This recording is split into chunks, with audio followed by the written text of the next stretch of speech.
Good evening, I'm Brady Gallagher. Coming up in the newscast, security on campus is being raised and the Kutztown University Percussion Ensemble hosts their annual fall concert. And I'm Steve Majiri with a preview of the KU football game this Saturday and an update on women's volleyball. We also have Kyle Aschenfelder with weather and Haley Bianco with Hollywood Minute. Newsbreak begins now.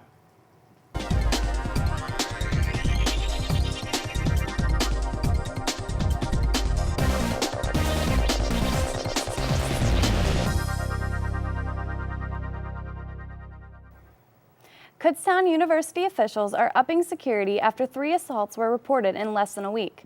President Javier Cevallos says officials increased security patrols starting last Thursday and are now receiving assistance from the Pennsylvania State Police. The first of the assaults happened last Wednesday night when a man was allegedly hit from behind and had a knife pulled on him.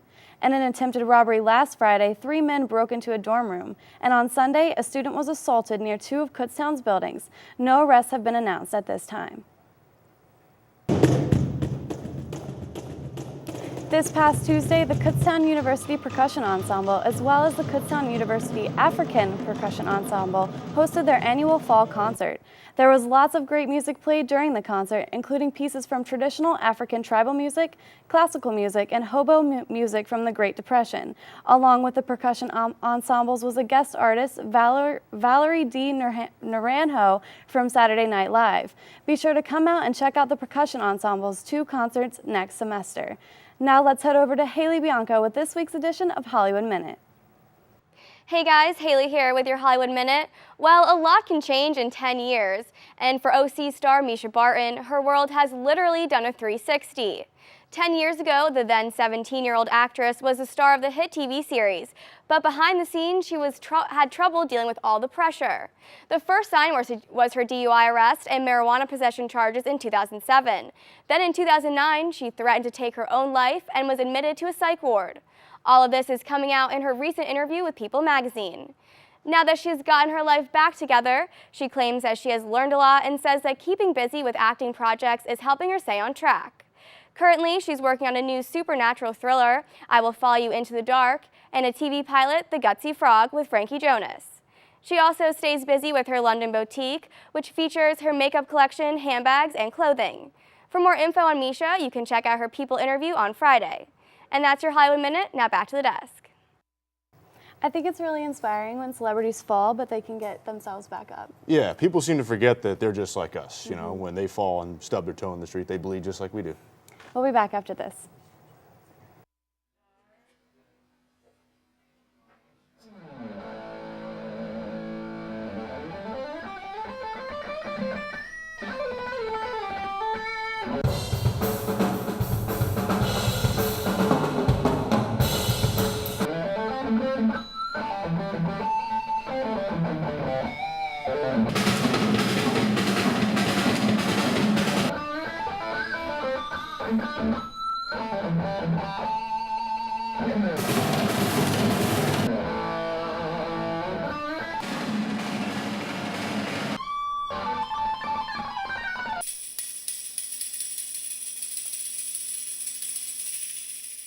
Mic check. Every Wednesdays at 8 p.m. and Fridays at 1 p.m.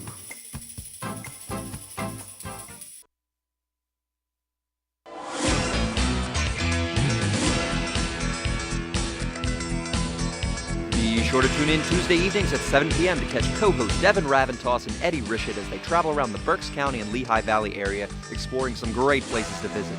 Camera One re-airs Wednesdays at 7:30 and Fridays at 12:30. Don't miss it!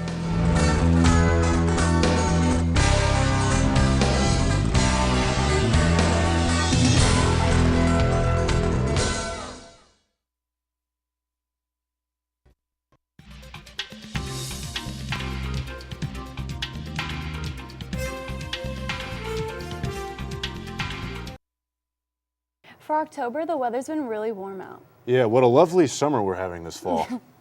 Let's send it over to Kyle. Kyle?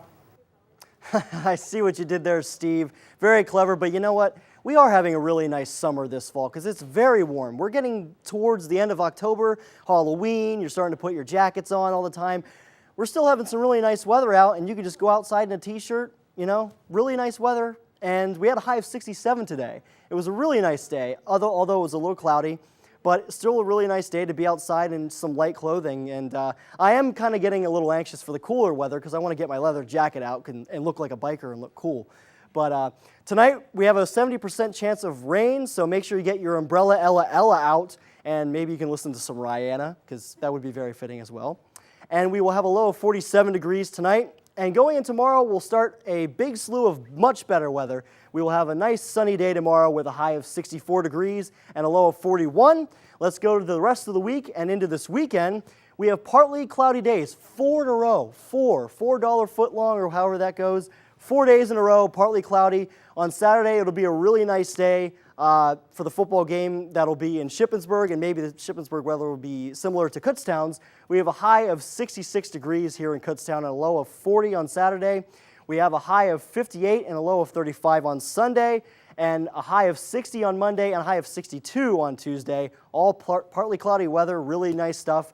And then on Wednesday, we're going to have more cloudier weather.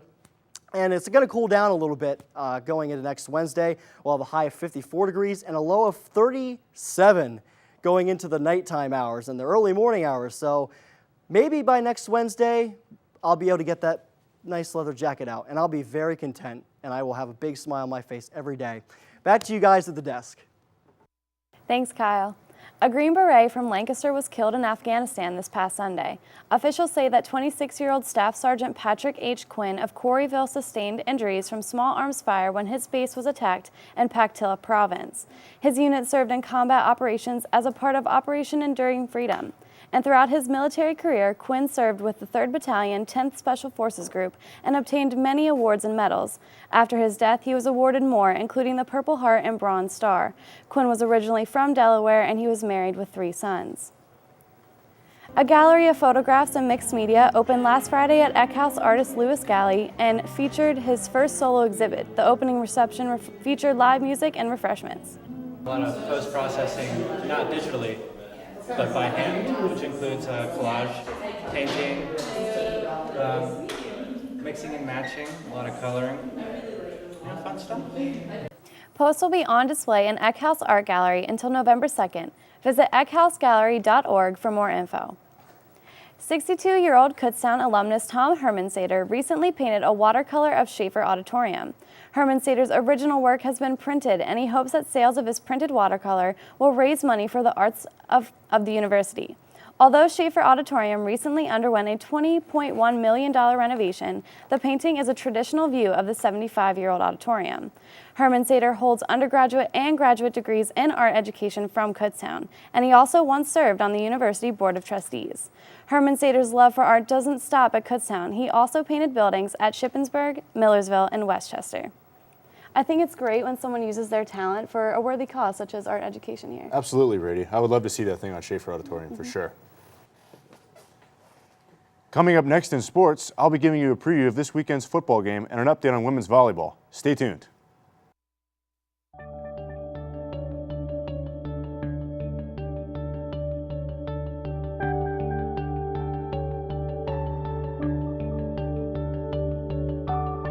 Kutztown University, the place you chose to spend your college days. Friendships began, memories were made, and dreams achieved on graduation day. Time moves on, new faces come and go, but one thing remains, you can always come back home.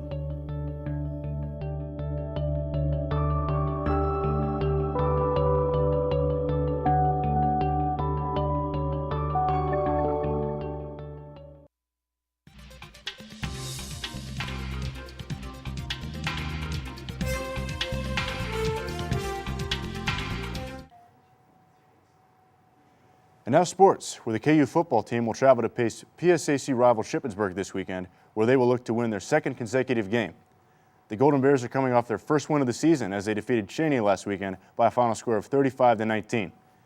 KU will look to build on their ground game, where they spontaneously churned out a season high of 225 net rushing yards against the Wolves.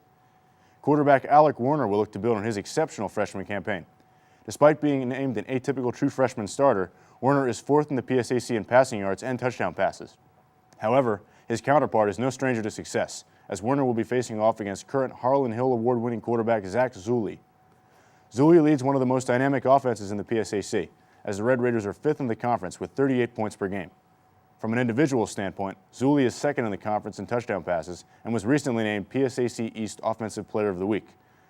On the other side of the ball, KU will be given the task of trying to stop one of the most feared defensive linemen in the nation in Jake Metz.